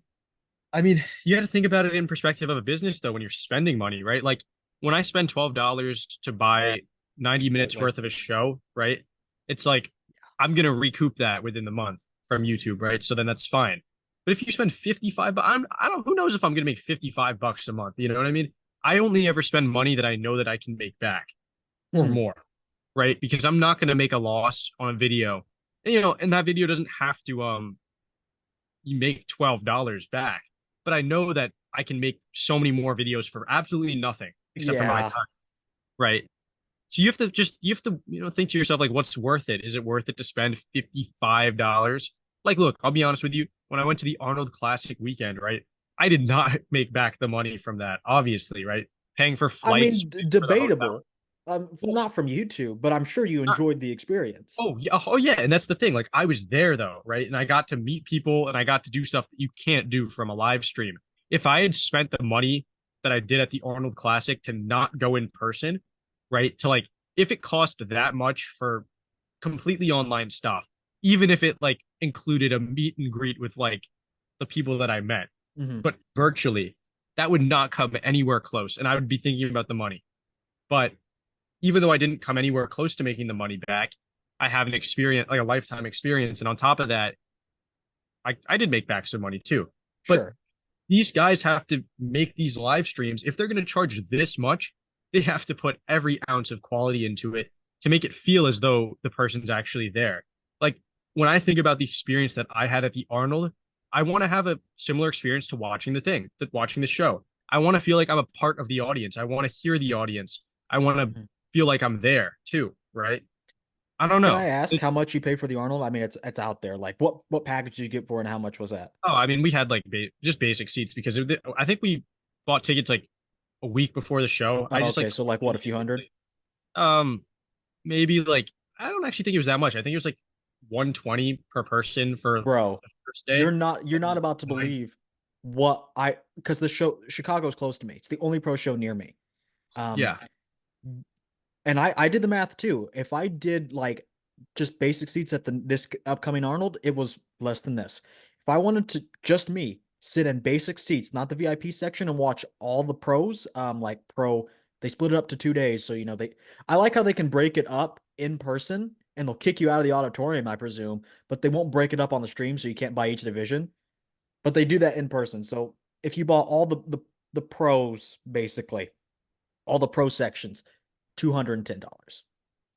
Yeah, that's a lot of money. I mean, it would have been around the thing is the Arnold, the way that they did it was that it was just Saturday night, Friday night. Exactly. Exactly. It was Friday morning, Friday night, Saturday morning, Saturday night. And then obviously you could buy the expo tickets and stuff to go walk around the expo, but I had a press pass, so I could just go for free. So Okay. that was another good thing. I mean, like I had a great time. It was definitely what I think it was probably less than $300 per person Huh. for That's Saturday interesting. night and Friday night. Now, So, granted, the hotel was probably like a couple $100 per night, right? and that's the thing with with the 2 day show. Like you automatically have to room somewhere because you're Yeah. staying But overnight. in my opinion, it definitely worth it for the Arnold because you get the expo and you get to walk around and there's a lot of stuff to do. Um, but you know, I saw some tickets, floor tickets right all the way up at the front, probably a couple $1,000 for those. And Sure. Yeah. no way I was going to do Scalpers. that. I mean, I just wanted to be there in the auditorium. I wanted to be a part of it rather Well, than, seeing them up close. that's And completely understandable. And I thought about that myself. I was like, you know what? Let me go visit this show. Well, if I wanted to do men's prejudging, that's $40. The pro finals, that's 60, so we're up to $100. Day two prejudging, that's another $40. And then finals for day two, $70. $210 to respectfully to go see the Chicago Pro. And that's not even all of it. how far would you drive out there or would you I would fly? drive. I would drive. Yeah, But I mean, if like there were some big names, I would have gone. Like, I feel like it definitely comes into like weighing who's there. Like, if Andrew Jack, Nick Walker, Samson Dowda, and Hadi Chupin were at the Chicago Pro, and it I'd was probably pay for under it. $10, I would drive out there, sleep in my car, and watch the show. Right? I would do I'm something like that, yeah. But like no, that would be I'm fun. invested in the sport. See, that's the thing, like, because there's a lot of stuff you have to weigh, like in your mind, you have to weigh if it's worth it or not, right? Like, if at the New York, I don't know, well, I couldn't have made it to New York, but if at the Arnold it wasn't any of the top five guys there, I probably wouldn't have gone. Yeah, Like, there's something sick about seeing you know, an Olympia champion up there, right? sure. It's one of the things that you never really think you'll see, and then you do, and it's cool to see that. You can say like I saw Hadi Chupin in his prime, at his best ever. That's something that not many people get to experience, right? Yeah. Yeah. Even if it was from like 280p all the way back in like the back seat. Hmm. Even if that's the case, you're in the same room, breathing the same air. It's really cool. It's a good experience. Um, but yeah, I don't even know where we're going with this. Where are we going with this? With No, the I'm just ranting. It yeah, we're just ranting about it really prices does of make live streams. no, it makes me, and I know this may be annoying for some viewers, and like I'm just voicing my frustrations. I really am. Like seeing this kind of stuff really, it does dishearten me to some extent. Like I want to be as big a fan of bodybuilding as I can, but I also don't like getting ripped off, quite frankly. Yeah, Like, to be fair, if it was $10, I'd maybe swallow and pay for it. But still, I regret every single show I buy besides the Detroit Pro and the Arnold's because I didn't buy them, but the Detroit Pro was good. But I regret every single show I buy, every single one of them. They all look like shit. yeah, I agree with you on that. You know, I'm not as mad at bodybuilding I'm as I furious. am. I'm not as mad as I am disappointed. You know, obviously I don't spend my money, so I'm not in the same boat. But you know, I'm more so on the line where it's like if bodybuilding steps it up, I'll step it up with my game too, Sure. right? To match it. And I'm disappointed because it feels like at a certain point you're making videos that are redundant, at least for me, right? There's not a lot of new stuff. Like the Toronto Pro was the last show that I was just upset with because there were no professional photos available within like a few days. I Why couldn't didn't you make buy the live stream? no, the live stream was pretty bad too. Like all of it was bad. And I don't know, man. I'm not really upset or anything. I'm just like, it is what it is. You I'm know, butthurt. like until And they even fix it, I'll just be here, you know. and even if like some people want to come out in the comments and say, "Brokey, get your bag up, Brokey." I mean, like you said, there are plenty of people that like couldn't afford $55, let alone there's 4 shows next month. How much are you going to shell out to be a fan of bodybuilding? Yeah. I mean, $55, what is that's a couple of hours worth of work for some people, right? If anything, that's a couple of days worth of work in some places of the world. And it sucks for those fans, right? Some of the most diehard fans are in some of the most poor areas of the world. You Yeah. want to see these guys that they look up to and probably admire, and they can't afford it, which sucks. Um, Thankfully, obviously, we're in a position where we can afford it, but even then, we know it's not reasonable. It's not reasonable. So just imagine how they feel. They can't even buy it. So sucks. Last thing I want to end off very quickly with bodybuilding and BS. Man, I hope I can show him on the channel. I hope I can. Yeah, I was thinking about that. I wonder if you can. Man, this is a decision actually. I'll I do it. used to watch every one of his videos back in 2022 summer. My favorite channel. This was like Love I would watch hate. this guy. Well, I would watch this guy. I'd put on his video, put my phone on like the ledge, and take a shower and just listen to it to see Okay, what he had to bro. say. That's No, I sick. You're no, sick. I enjoy this Here's guy's stuff. Have you ever I seen that love meme the where the drama, dude's like man. walking out of the restaurant? He's like, I saw this dude shove his dirty finger up his shitty ass and put it on all the food. Have you seen that? Is that what he said? No, no, I just remember because he's like, "You're a sick son of a bitch." No, I've never seen him say that. I don't know. He definitely says some controversial stuff, No, that but was a different meme. man, I have like zero drama in my life, and it was just funny to see this stuff. You Sure. know, like The video I wanted to look at is gone, and I'm not going to go look it up. But it was basically, um, Nick Trigili started out talking about Sam Sulik, and how yeah, he left Hostile, and Nick claimed that it was he was getting paid 2K a month, which I don't believe. Like, I know Hostile has a bad reputation of losing athletes for whatever reason, right? yeah, Um, but I fail to believe that the company, like Sam Sulek was the biggest fitness star, maybe still is, like of our Oh, current time. easily one of the biggest fitness stars for our generation right And, now. and, and it's just like for a company to, because he has other offers, so I don't think he'd be getting paid just 2K because someone could Yeah, easily match that. Like Muscle Tech probably is a bigger company like that would easily pay him 5 figures a month plus whatever he's making.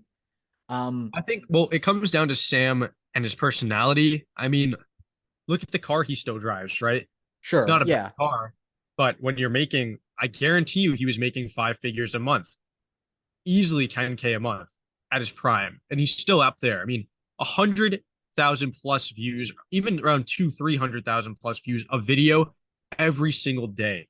I mean, I think I made 80, $90 on like maybe almost a 20K, right? Like 10. Just think about that, right? yeah.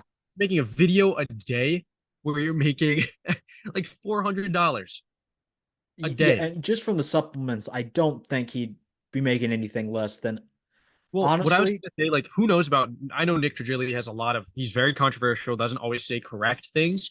But in my opinion, where I was going with that, like with Sam, even if he was getting paid 2K, I think Sam doesn't care necessarily about the money so much as he does, like, he had the respect for Hostile for picking him up. Yeah, I don't think he quit No. because of the money. I think he quit because like Fuad did have him doing a lot of things, like Yeah, he was at a lot of supplement definitely. shops and whatnot.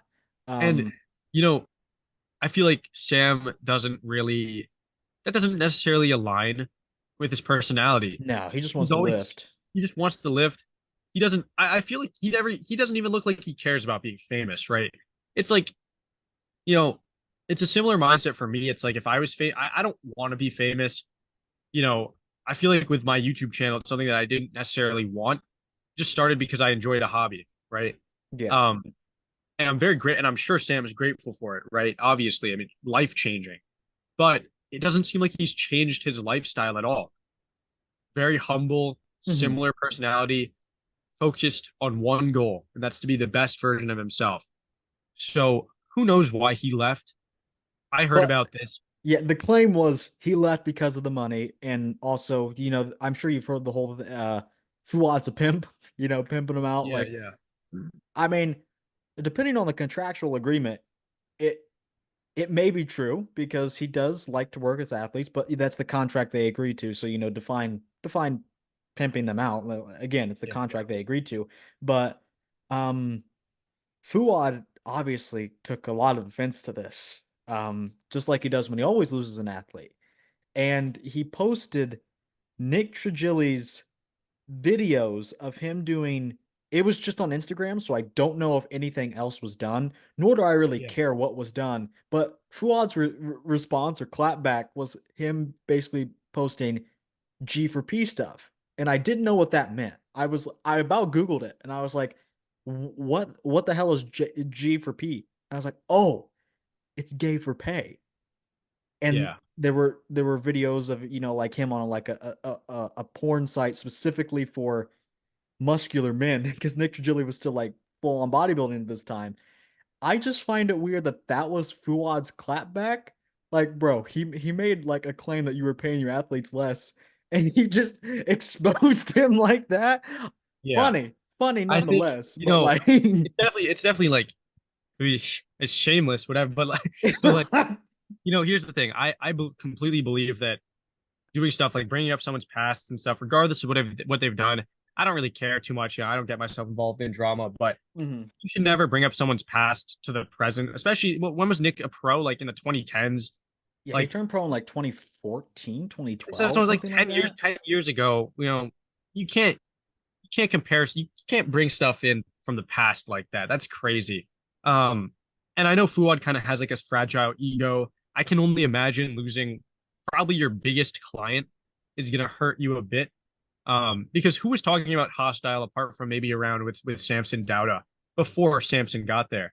I Yeah, it mean, was just the hardcore brand, and it only attracted hardcore consumers. exactly. And when Sam Sulek got there, you had kids wearing hostile gear, Hmm. hostile hats, hostile, because that's what Sam was wearing. His stuff sold out in minutes, literally minutes. I Exactly. I thought about getting some to try it like on the channel, and I was like, do I want to do it? I mean, I guess I go take pre-workout anyway. Go to get it, sold out Yeah, in a the matter only of workout minutes. gear that I would ever get, personally, the only brand I would get, I wanted to get a Panada sweater. I don't even know where to Bro, buy that. I don't bro, even know where to are you buy it. doing G for P things with Why? Panada? You don't like Panada? I've never used a single piece of their equipment. I've never had the opportunity. I at the Arnold Classic, I think they had a few pieces there. They're just really like smooth. I mean, that's it. And also, I'm a big fan of Italy. Big fan of Italy. Um, like so I don't know. It would be sick to have a sweater. I mean, Italy's like I don't know. I think I've been like 10, 12 times. Like Really? it's I didn't know that. yeah, no, my parents are like in love with Italy, so we go Oh, off very often. Like not very often, but like we will like that's the one trip, you save up for the trip, you go and you just enjoy it. And that's what like there's that's my favorite place. I don't know why my parents like it, so I have no clue, but I love it. I love it. Def, have you ever been? I've not been outside this country. You gotta go, man. That in my opinion, that's the first place you should go. Easily. I mean, Italy, France, or Spain. I've never been to Spain. I've been to France once. Spain is my next place, guys. I've been learning Spanish for a while and I want to practice it. But Hmm. you gotta go. Trust me, man. Trust Italy me, is bro. a place. Trust Italy's me, a place. bro. Yeah. No, trust. Oh man. See, you're saying it unironically now. But no, seriously. If you go, it's a place you won't regret. Set aside like 3K and you can have a really good time. I think I could go to Italy right now with or anywhere in Europe for 2K for a week. Easily. Stay at a hostel. Hostel's like 20 bucks. 20 bucks a night. I mean, Trust I can me. have I can have fun at home for free. Yeah, but it's about man, it's about experiencing these things. That's something I try to tell to a lot of people that obviously you have people that aren't necessarily as fortunate, who can't travel. Obviously, that's a big thing. You got to make the money to do the stuff. But if you have the money, like I said with the experiences, something I've been taught from a young age, I would choose to go travel to a place rather than buy a car. I would choose to travel to a place Bro. rather than buy, a nice watch. There's Oh, so many things that I would choose to do over buy a material good. Because I'm like certainly the opposite. really interesting. Yes. I don't know, man. I just feel like there's certain things that like, I was about to say no amount of money can buy, but obviously if you have a lot of money, you can travel. But like there's something that out of all the things I've ever bought, nothing comes close to seeing certain things. Like I don't know if you look. Hold on, let me see if I can find. Or actually, as a matter of fact, it's my phone. It's my phone background. If you look at this, right? I don't know if you can see it. Oh, it's really bright. Oh, okay. What is that? A castle?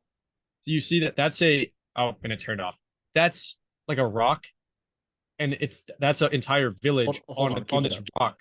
Keep it up. Keep it up. Keep it up. Let me do something. Okay, hold Okay. on, but it keeps on turning off. So let me see if I can. I think You see that though? It's like a village on top of this protruding rock. And here, this is like you have to walk. This is the only entrance in and out. Seeing this, we got here around maybe like 4 or 5, and we saw it. The sunset over it and stuff like that was seeing these things. Or another place, in 8th grade for my class trip for my end of the year trip, I guess. My school took us to Greece because I went to a Greek Orthodox school, and yeah, I went to a Greek Orthodox middle school, and I learned Greek for 12 years. So they took us to Greece, and I remember we went to these like monasteries on the tops of these huge rocks, Mhm. very cramped way. Like it was so hard to walk through these. Like literally, you had maybe a ledge that was up to your waist, and mind you, I was a little kid. I was like maybe a couple inches shorter than I am now, so maybe like Five five two. foot. I don't know, definitely not 5'2", not 5'2". We I say was just a couple inches shorter than you are now. all right, man. I'm not super short, man. I'm at least 6'5", but That's up. um no, I'm six. You know me, 6'5". But what I was saying Exactly. is like these certain things, like it's the same thing with bodybuilding, right? If you can afford it, instead of buying that, material good that you might regret buying, buy the experience. I mean, you can never regret a good experience, in my opinion. Debatable. No, I feel, Debatable.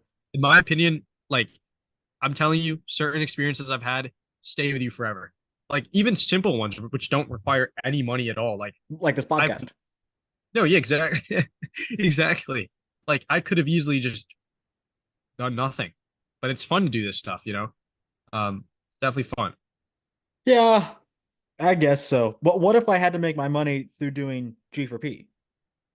Nah. Honestly, I can't knock the hustle one bit. Well, look, I don't shame anyone for the ways that they make money. I don't get myself involved in a lot of that stuff, like making I I don't don't, really get it. I don't get involved with the ways people make money. I don't care too much, you do know. you think, Like, okay, I want to ask you a tough question. Are you gay if you do G for P? uh, I'm probably. gonna, I mean, I'm gonna, You know, your actions dictate. I feel like your actions dictate what you do, right? Like, look, I gay for personally, pay implies you don't like it because you're only but you're gay for the doing it. pay. Well, okay, but if if you play soccer on the professional soccer team, you're a soccer player, even if you don't like it, right? Like, I didn't like running track, but I ran track, which made me a track athlete, right? Right. I don't like training legs on leg day, but I squatted, which means I still squatted. So if you do something, you do it. Like there's no taking that away from it, regardless of how you feel. I think that's a And that, bit different because is gay necessarily an action? I mean, yeah, like obviously the gay for pay it's things, you have to do well, the here's the thing, right? actions. Like in terms of like just the general thing, it's not a belief, but it's literally just like it's an attraction. I don't know. It's like who knows? Yeah, exactly. It's not something Like I a lot of said, people would argue. It's not something you can do. You can't do gay. I mean, you definitely can act upon it. I like That's not what I we're talking about. That's not look, what because you're I clearly doing the act. I have nothing. I have nothing against anything about. Like I said, I'm myself. I don't either. I just wanted to ask you the question. I stay completely out of like a lot of the whether it be political or social or whatever. I stay out of it. I literally just focus on what I'm Oh, on the doing. last podcast, I literally said I was voting for Trump in 2024. Really?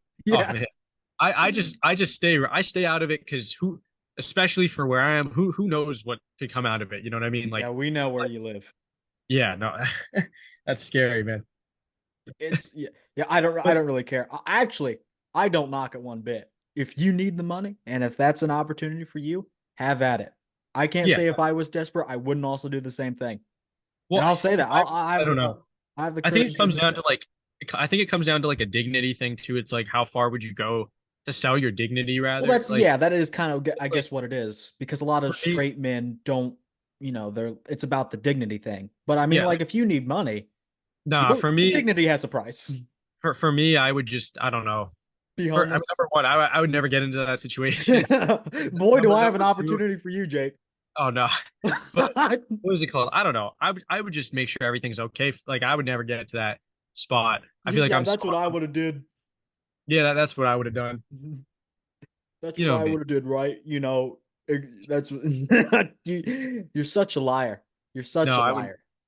No, I would. I'm chilling. Okay. Okay. Your child's dying of cancer. And the only Child's way dying. Child's dying. Going to heaven.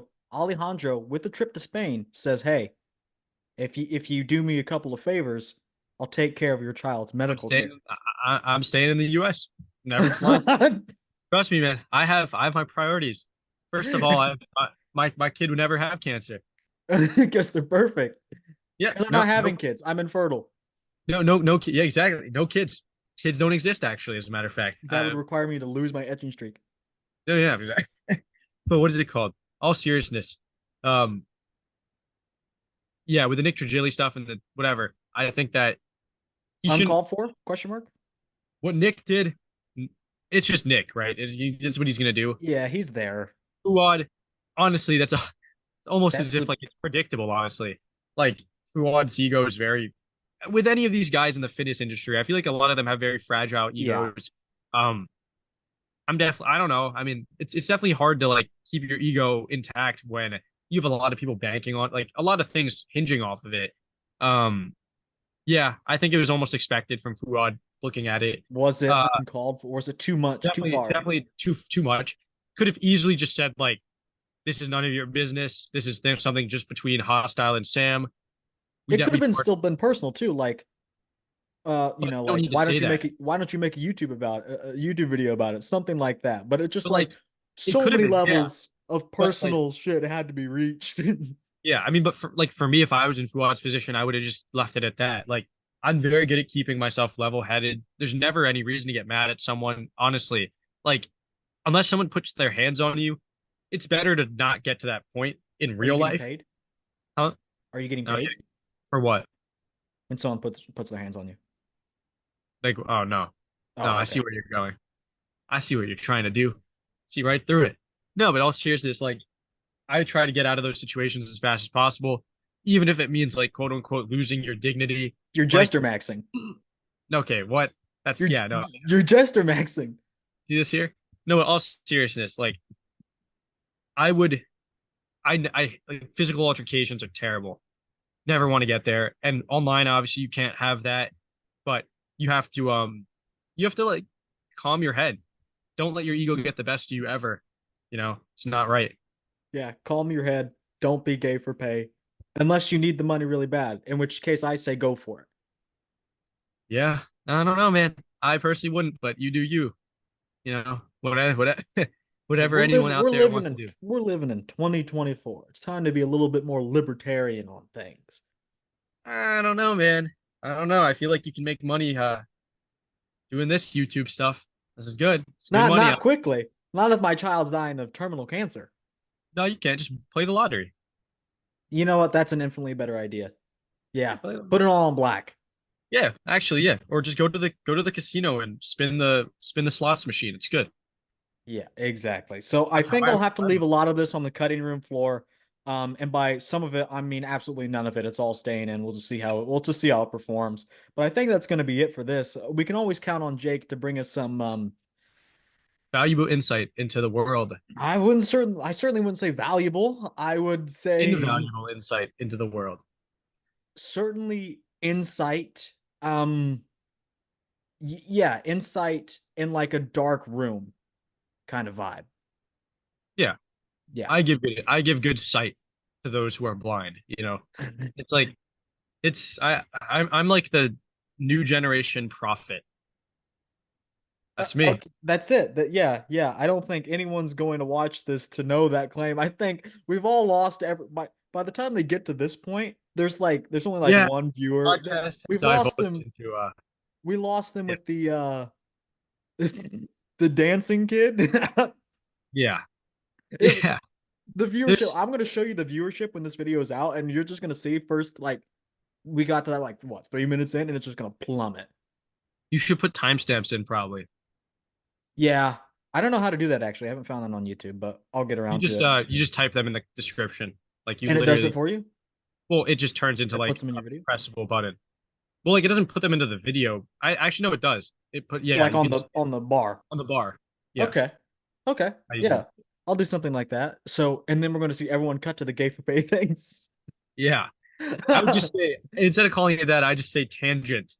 Your tangent, not mine. It's news. It's bodybuilding news. It is, yeah. I'm always happy to debate whatever, I'm always very open to talk I'm about happy whatever. to bait whatever as well. Anyway, that's going to do it for episode 15 of the Project Bodybuilding podcast. Jake, thanks for coming on and discussing all these topics with me. Thank you for having me on. Very, very valuable conversation we've had. Like you said, you provided some valuable insight to today's channel. So if you guys enjoyed this podcast, want to see more and more videos from me, a little different from this one, make sure to hit the like button, subscribe for more, and we will see you all. I will see you all in the next video.